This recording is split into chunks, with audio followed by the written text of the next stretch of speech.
ছোটবেলায় মেলা মানে বুঝতাম বিশাল খোলা মাঠে মাটির তৈরি হাতি ঘোড়া, লাল নীল চুড়ি আর কদমা বাতাসার সমাহার।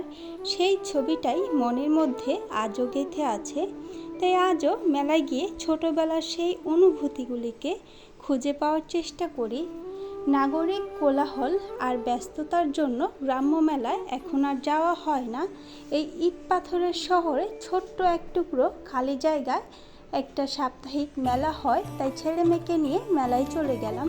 হ্যালো এভরিওয়ান, আসসালামু আলাইকুম। আশা করছি সকলেই ভালো আছেন।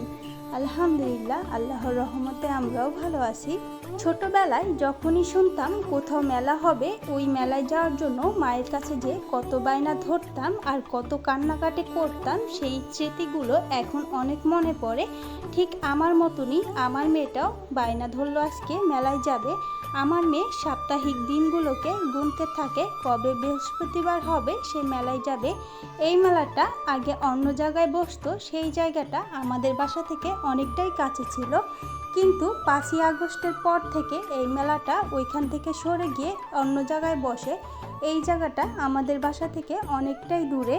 আগে যদি জানতাম মেলাটা এত দূরে বসেছে, তাহলে বাসা থেকে আরেকটু আগে বের হতাম। মেলায় আসতে অনেকটাই লেট হয়ে গেছে। এখানে এসে দেখলাম এই মেলাটা আগের মেলার তুলনায় অনেকটাই বড়।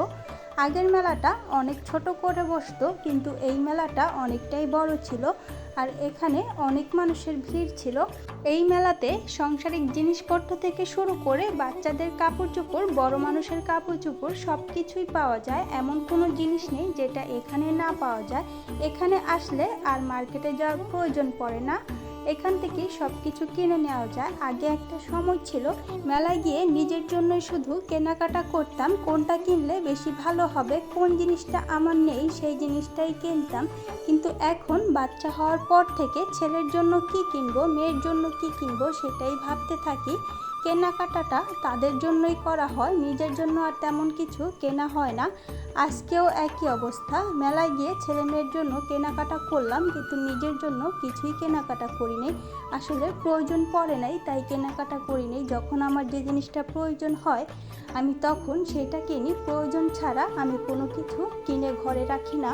এই স্বভাবটা আমার বিয়ের আগে থেকেই এখন পর্যন্ত রয়ে গেছে। আমি অযথা কোনো কিছুই কিনি না, যে জিনিসটা আমার প্রয়োজনীয় আমি শুধুমাত্র সেটাই কিনি। আমার মতো আমার মেয়েটাও হয়েছে মাশাআল্লাহ। আমার এই স্বভাবের কথা শুনে কে কি ভাবলেন জানি না, কিন্তু আমি আয় বুঝে ব্যয় করাটাকে অনেক পছন্দ করি। আমাদের আয় যতটুকু আছে ব্যয়টা তার থেকেও কম করলে জীবন সুন্দর হবে। কার কি আছে, কে কি কিনলো এইটা না দেখে আমরা যদি আমাদের কি লাগবে, আমাদের কি নেই সেটা দেখি, তাহলে আমি মনে করি আপনিও পরিপূর্ণ হবেন। মেলায় এসে বেশ অনেকটা সময় ঘোরাঘুরি করে নিয়েছি। ছেলে মেয়ের জন্য কিছু জামা কাপড় কেনাকাটা করেছি।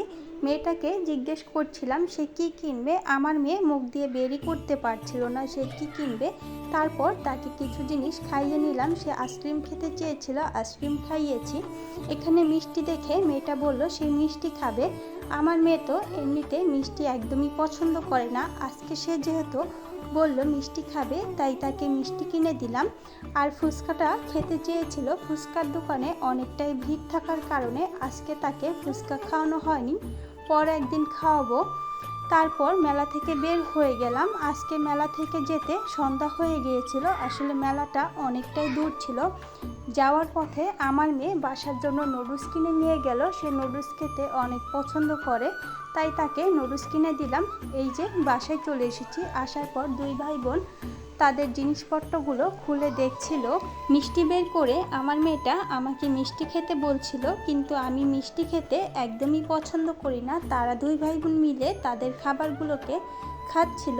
আজকের ভিডিওটা ছিল এই পর্যন্তই।